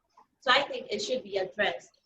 And speaking of nutrition, Dr. Horace said that change of environment can affect the flow of blood. And I believe nutrition as well, because the more we eat a balanced diet, the more we get blood flow in our body. And it's going to help when it comes to menstruation. But here lies a situation where in Africa or Ghana, most girls lack nutrition, a balanced diet in the society. So it affects their flow of blood when it comes to menstruation. So these are the two major problems I think should be addressed in Ghana. Right. Thank you. Right. So thank you. Our last round of question is this. Before the last round of question, Dr. Sepuga, there was a question for you to walk the young ladies through the course or causes of menstrual cramp and thickening or thick flow or heavy flow as we normally call it. Are you taking that now, or will you take it after the round of questioning? Okay, I don't think we have him now. So for each of you on the panel, what do you think is the way forward? Nanaya has started giving some hints about that, but then I want us to say one thing each, which can help us make menstrual hygiene management, which will by extension end early marriage of girls in Ghana effective. So, Madam Louisa? I'm here, can I? All right, please. You've gone to a different ward. So over to you, Dr. Sepuga. Okay, yeah, so thank you very much. So like I said earlier, the menstrual cramping, just some mild cramping is normal. You can imagine the muscle of the womb is contracting to push out the blood that has collected inside. Now, anything beyond something mild and tolerable would necessitate some professional assessment, which is why I said that something beyond the normal could be due to some form of pelvic infection. It could be due to fibroids. It could be due to some other condition we call endometriosis, where the cells that are supposed to be lining the inner part of the womb have formed outside the womb. So while some of those cells are bleeding inside for the flow to come, some are bleeding and accumulating inside. So these are the potential causes of the menstrual cramping. And so when we assess based on the findings, there's remedy for whatever the cause is. And then similar to that, the heavy bleeding could be as a result of, I mean, first of all, heavy means you are bleeding with clots. And then you're also bleeding, or you are bleeding for 8 days or more. So what causes that? A lot of the time, it may be due to fibroids. Fibroids are abnormal growths of the womb, and they are very common in our environment, common in women of Black race and women of Asian race. And it can happen at any age. So when the fibroids are there, it makes the bleeding surface area wider. So you bleed heavily. And the way to know is you're changing your pads a lot more frequently than you would normally have been doing, or sometimes the bleeding comes with clots. And then apart from the heavy or the prolonged bleeding, you may finish your period, you're waiting for your next one in another 4 weeks, and then in between, you have another flow. We call it intermenstrual bleeding. That can also be as a result of the fibroids. Apart from the fibroid, there's also something we call polyp, which is an abnormal growth inside the womb. I was hoping to see if I can show you that photo of the inside of the womb again. Yes. So inside of the womb here, there will be an abnormal growth, which we call polyp. And then that polyp can also cause you to bleed excessively. Quite apart from that, some people just have a mismatch in the chemicals that cause blood flow and those that cause blood clotting. So that if those that cause blood flow are more than those that cause the blood clotting, the woman is likely to bleed more heavily. And so there's a whole host of possible causes. And so for us to be able to know which one is the cause in your case, you come, you report it, we do the necessary assessment and a scan, then we figure it out and then we deal with it. Thank you. Right. Thank you. Annie, are you answered? Okay. Are you answered? Do you have a follow-up question? Do you have a follow-up question? Yes, I do. So, I have 2 questions. Right. I have 2 questions. Over to you, please. I've once heard someone say that when she's in her period, taking medicine stops the blood flow. She said that even taking vitamin C can stop her blood flow when she's in her. So I want to ask if that is true or it's just a mindset. And secondly, I've heard of something called a tampon, where it is inserted to absorb blood in the womb, not allowing it to come out, but it absorbs. And it's not supposed to be kept on you for more than 8 hours. When kept on you, it can cause toxic shock syndrome, which can lead to death. So I want to ask Dr. Promise if it is advisable to use tampon and the medicine, taking even vitamin C can stop blood flow. I want to ask if it's a mindset or is something that's actually there. Thank you. Right. Thank you. Nana, Ma, over to you, Doc. Yes, I mean, these are good questions. So actually, some medications that belong to a group of drugs we call non-steroidal anti-inflammatory drugs, NSAID. Those group of drugs like brufen, ibuprofen, diclofenac, aspirin, naproxen, drugs like that do cause a reduction in the flow.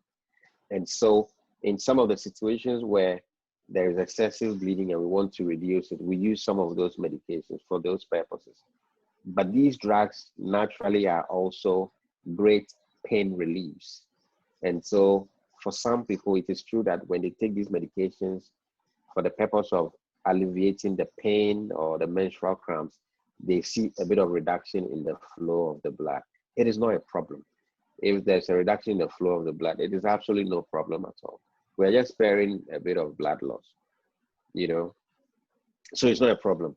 Beyond that, if you take a vitamin C or even if you take other supplements, there is no scientific proof to explain that. It may be more psychological than medical.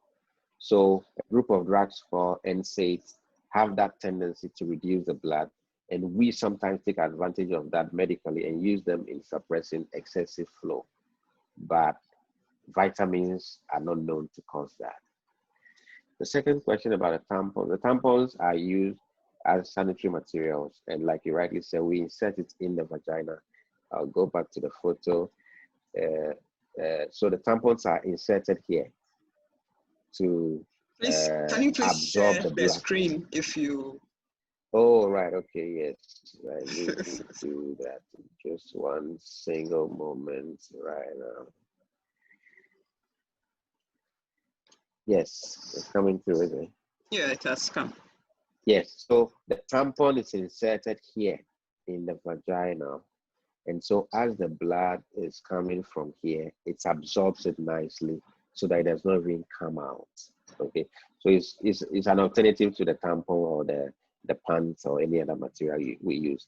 But like you rightly said, there are concerns of frequent changing, because I said earlier that in the vagina, naturally, there's a whole host of bacteria that perform a function of keeping the vaginal environment acidic so that no infections can survive there. So if you keep the tampon there for long, blood is coming there. The blood provides a rich meal for the bacteria to overgrow. So you can imagine that if you keep the tampon there for too long, it absorbs the blood stays in the vagina without coming out. The bacteria are very happy. They multiply. And excessive multiplication of the bacteria becomes an infection. Then they get to enter your bloodstreams. And then that is a toxic shock syndrome. Get to your bloodstream, your blood vessels dilate, you are sick, your blood pressure drops, it gets into your brain, gets into your lungs. It can make you really sick. Thankfully, it doesn't happen often, because anybody who uses a tampon is careful to change it that frequently. It shouldn't be there for more than a day. The strange thing about it is that there are situations where somebody inserted it and they forgot. Maybe thinking about some other things. Schoolgirls thinking about an upcoming exams. She's too serious a student that she forgot there's a tampon somewhere, you know. So you just need to be mindful. When you put it in the morning, by evening you take it out and put another one and sleep with overnight. Take it off in the morning, have your shower, put another one. If that is what you choose to, it's a matter of convenience. So yes, tampons can predispose you to getting a toxic shock syndrome, which is potentially fatal, but it is not common because we encourage everybody to be that careful in using it, particularly changing it frequently. Thank you.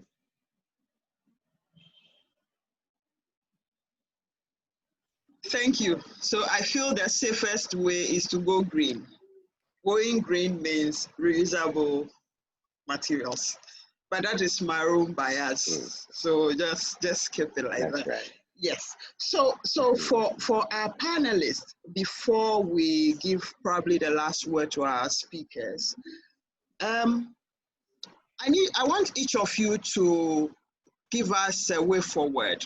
What is the recommendation? At the moment, we have the feedback that there's a need for changing rooms in schools. It is also important we prioritize menstruation by making it everybody's business, as suggested by Auntie Evelyn. And then the disposal system of the one-time use pads or disposable pads. It's also something we should consider if we want to go that way. But then, from what you have shared with us so far, what do you think? What is one thing that one thing on your heart that you feel when it's done, an effective menstrual hygiene system will be in place for every girl in Ghana? So I would start from Madam Evelyn. I can't see Louisa, so I'll start from Madam Evelyn. Thank you. Personally, as a teacher, one of the things that is working for me and for us is the involvement of parents, because the children live with their parents and their guardians. So the chef coordinators at our PTA meetings, we take them through the issues that are associated with lack of sanitary pads for the girls, lack of personal hygiene, poor nutrition, and what have you. So we make it our business to engage parents, to school them, for them to understand that if you truly are interested in good outcomes, the teaching and learning process, a lot of things are important. And one of them is their menstrual hygiene. One of them is good nutrition. Another is their peace of mind and all that are associated. So we bring parents on board. We have a discussion and have a schooling sort of for them to appreciate. So there have been times that we have even solicited for part from some friends of the school, and then from some parents. We need part in the school, so that even if a girl's parents cannot provide, she knows as long as I'm in school, I can have access to sanitary pads, so that it doesn't become a limit. It doesn't limit the girl from coming to school. So we have made it a point to solicit for sanitary pads. So at every point in time, we have the pads. For example, the NBC, we realize that lack of sanitary pad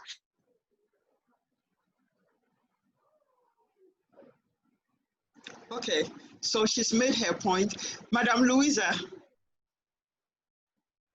what is that one thing you want done to make the lives of girls better in schools as far as menstruation is concerned? To engage parents. We need to solicit for people to donate pads to the school, so that even children that are coming from less endowed homes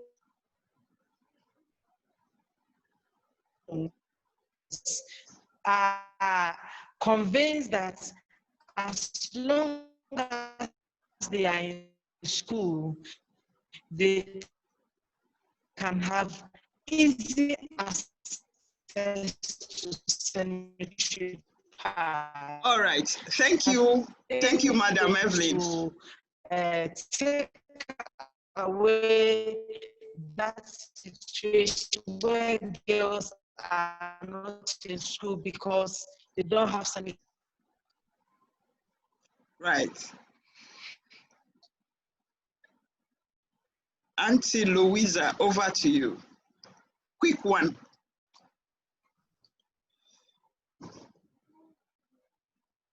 Have we lost her?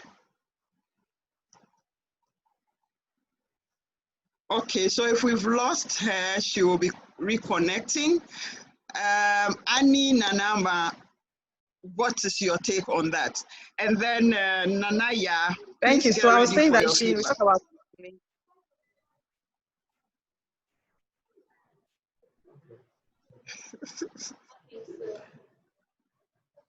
One thing I think should be considered is education.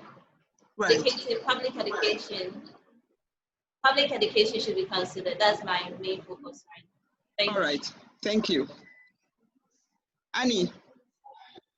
I think what Madame Audrey and her team are doing by letting girls know how to calculate it, that one should be one of the major things. They should teach the girls how to calculate it, because if they're able to calculate it, they can get ready for it and not privilege and embarrass themselves in public. Yes. Okay. So even if you wouldn't mind, you would want to have access to the smart cycle. Indirectly, that's what I get.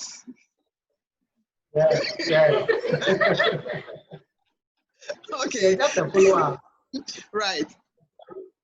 If I may, just a follow-up. It's even sad that in Ghana we have quite a number of girls' schools, over 60, and you can hardly find even a cycle in a school, in any of these girls' schools. You don't see that. Also, a washroom, purposely for that, you can't find that anywhere.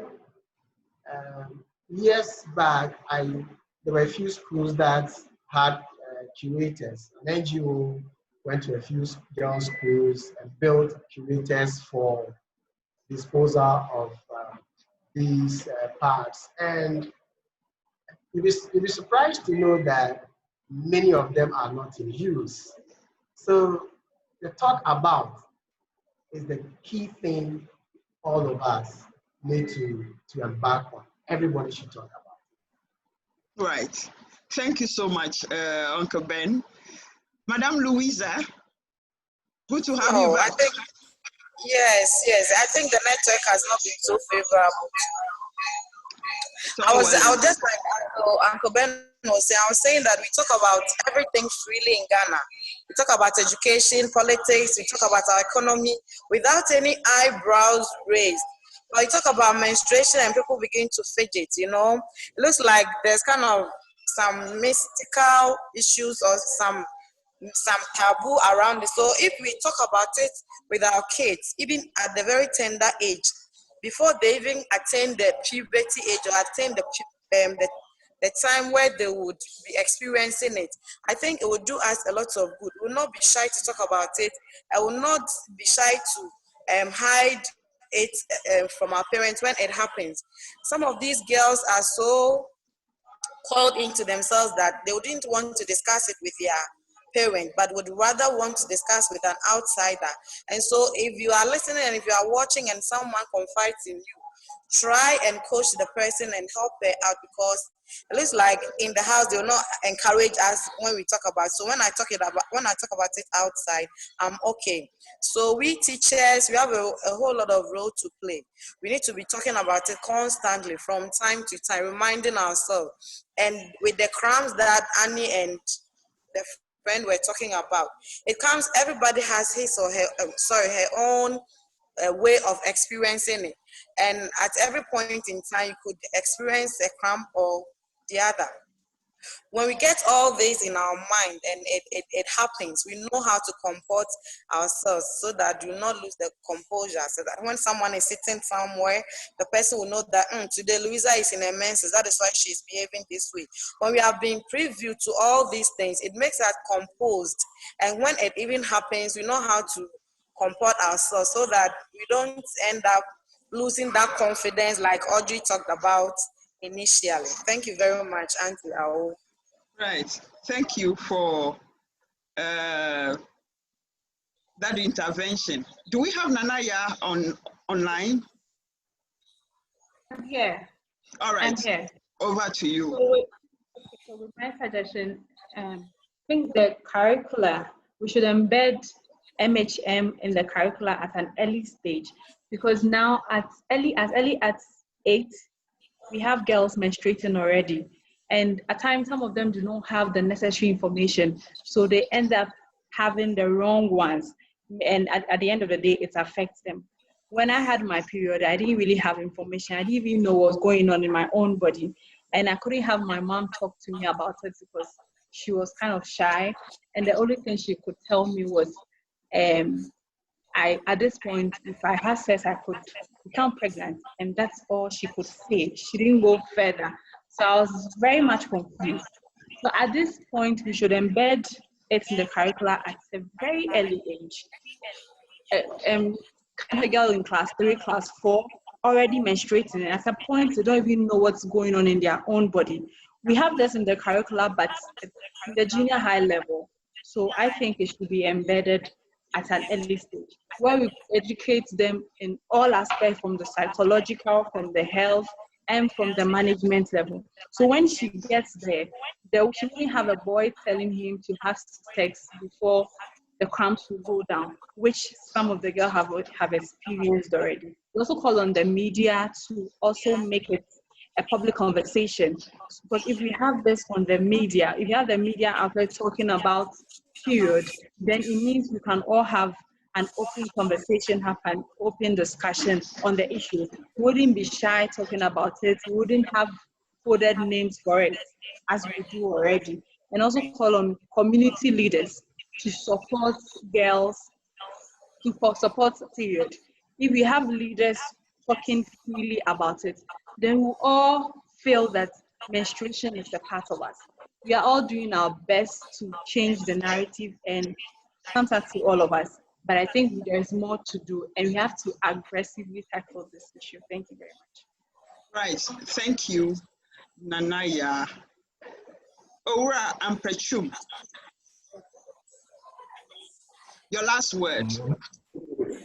I'm wondering what I can say to top it all up, but I think from my perspective is being open to the idea of what menstruation is has been a very normal bodily function and how we can promote that. The public, so amongst men, amongst children, amongst the young ones, amongst male, amongst female. The basic idea is just to break down what that stigma is, so women and young girls can live as free as they can. And just to top up with what everybody has said, but the thing for me is creating a safe space for our young ladies to be themselves as much as they can. Right. Thank you, Ora and Prechum. I'm getting that sense of whole school approach to menstruation, but yes, it's all well and good. Dr. Sefoga before Audrey. Okay, so yeah, it's been a very comprehensive session, and then yeah, my bet is always there. Like my young student had said, education. Whilst we educate the young women and men, we also need to take every single opportunity to make advocacy. The last time we had a similar session, I said that we have women in very key positions globally and in this country.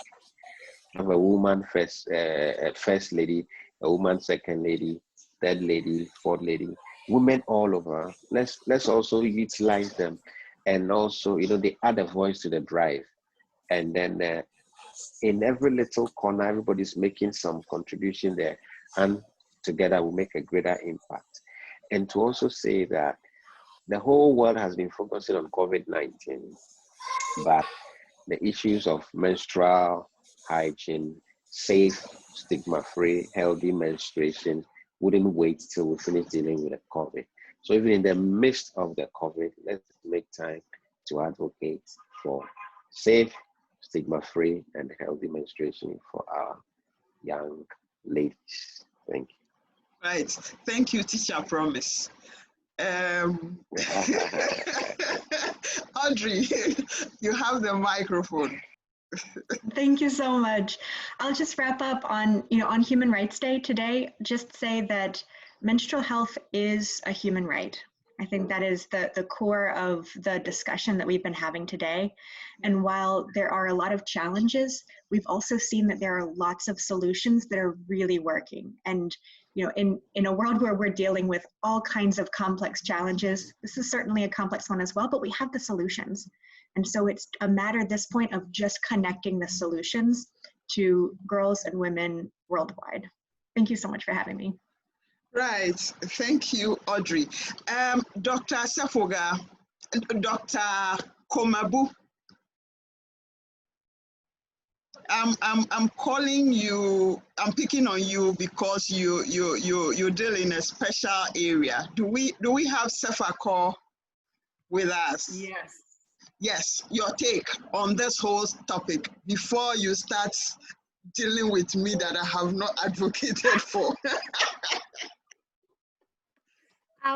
You are not serious. You know you'll be brought to court. Anyway, thank you so much. I'm so happy, and especially the fact that you have brought on board the students, the girls who are into this. So I really enjoyed the whole program. My focus, as everybody might know, is nobody knows. Okay. So speak to it. Yes, please. Okay. So as we all go through these problems as ladies, we always have ladies with disabilities among us. So the bigger issue here is we will just think about everything that we have discussed here this morning or afternoon in Ghana, is like the double portion or the double agony or the double trauma, whatever it is that we have talked about today, for that girl with disability who doesn't even see when she soils herself, who doesn't even see when something happens to her in this journey.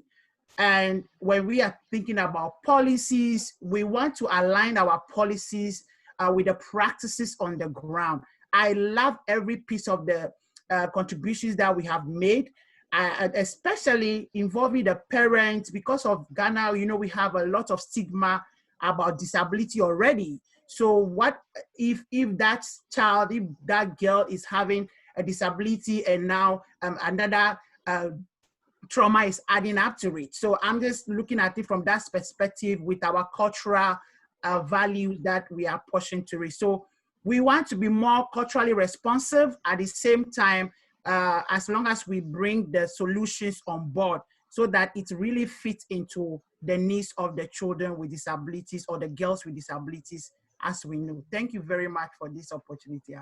You are safe. Today you not go to court. Have a nice day, Ghana. Right. Thank you, Dr. Komabu. Pomeyi, sorry, I'm just mixing your name with Dr. Sefoga's name. Yes, so the message is clear.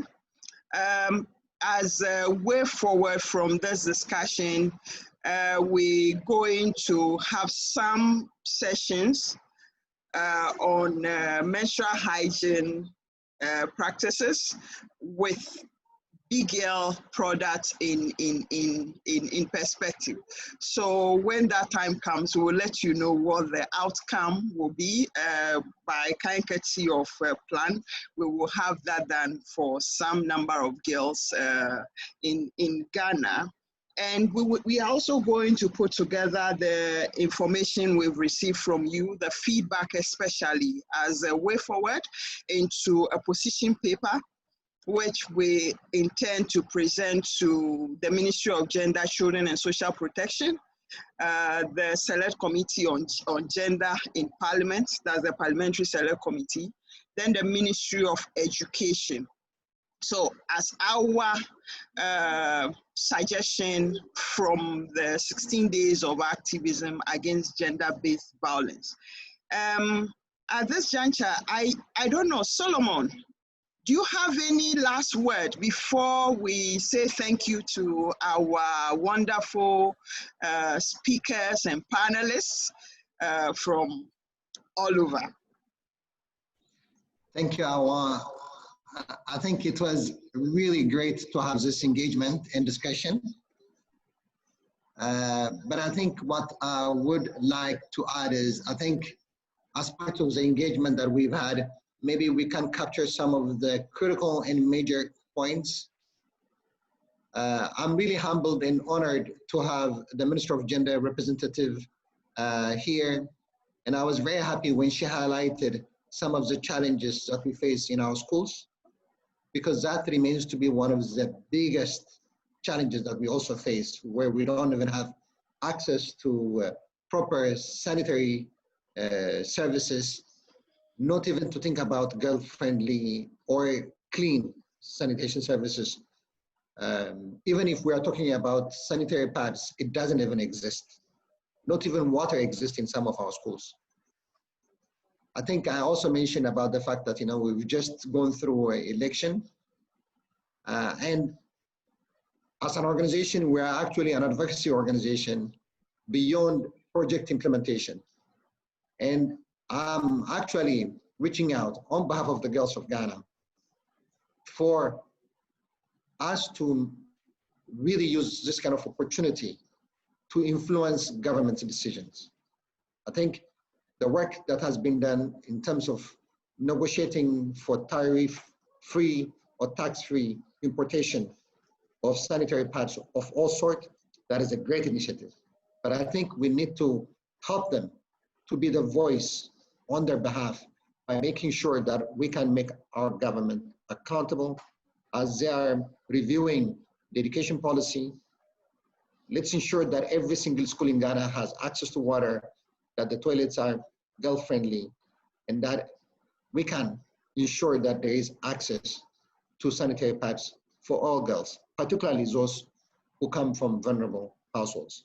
So I rely on you, I know how you work, and I'm very happy to see all these wonderful women and wonderful girls. We are here as Plan International, whether we are talking about Ghana globally or our African Union office, our Ethiopian office.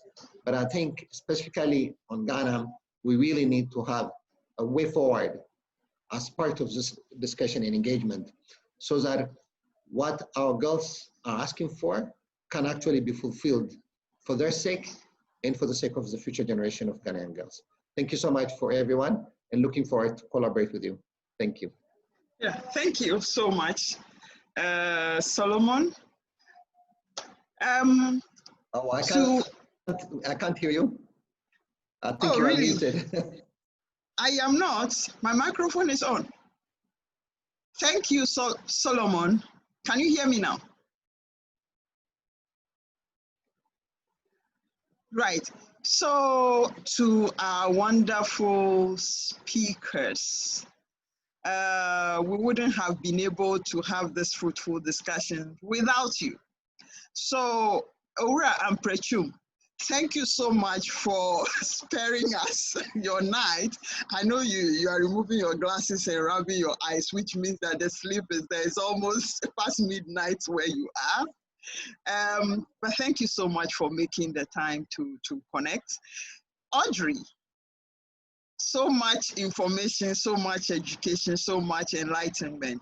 Thank you so much. It's early morning with you. I know you have to wake up earlier than normal just to be able to connect. God bless you. And then you'll be hearing from us. I will actually do some intro on email from after this meeting. So we'll take it up from there. Madam Evelyn, always, I'm grateful. God bless you. Auntie Louisa, regards to the Obuasi people, and God bless you for connecting.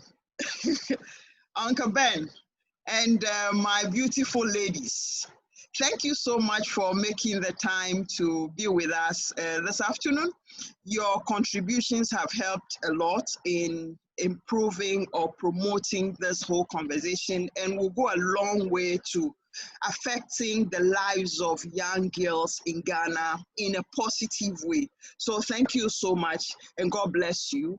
Nanaya, thank you for sharing insights on your project, and we'll look forward to connecting or teaming up to working together, because for me, advocacy deals with numbers. So it's important we come together, put our voices together, and push for the process to work in our favor. So thank you once again. Dr. Promise Sefoga. I don't know how to thank you. You have always been there for us, and there's no way we could have a conversation without you when it comes to the Happy Schoolgirl project. So thank you so much. God bless you. Always, always teach our promise. Thank you too. We always. You like to say that line. It's a pleasure to always be part of this. And so now to Sefa Core, Dr. Pomei, and everybody else who have taken time to connect on this discussion. We thank you. God bless you. You'll be hearing from us on the next steps. When the need arises, yes, you will be called on to join for us to take that action together. My brother Solomon, thank you for always coming through for me when the time comes. And I don't know, I think I saw Sam connecting partially. If he's still on board, thank you so much, Sam. So this brings us to the end of the discussion. I think Solomon will say something when I'm done. No, I'm done. Oh, okay. Yes. So this is our way of observing the International Human Rights Day as part of the 16 days of activism against gender-based violence. And like we said, there are a number of things to be done. Big girl products will be given out to a number of Ghanaian girls once the process is complete. And we also look forward to presenting a position paper, which will go out, but not without the tax component and other things that we face as individuals and as people who are leading the conversation on menstrual hygiene management and attempt to ending early or child marriage in Ghana. So thank you. God bless us all for making time to speak for the girl. Thank you so much. Thank you too. Thank you. God bless. Thank you. Thank you. God bless you too. Bless you too. Bye-bye. Bye. Bye-bye. Bye-bye.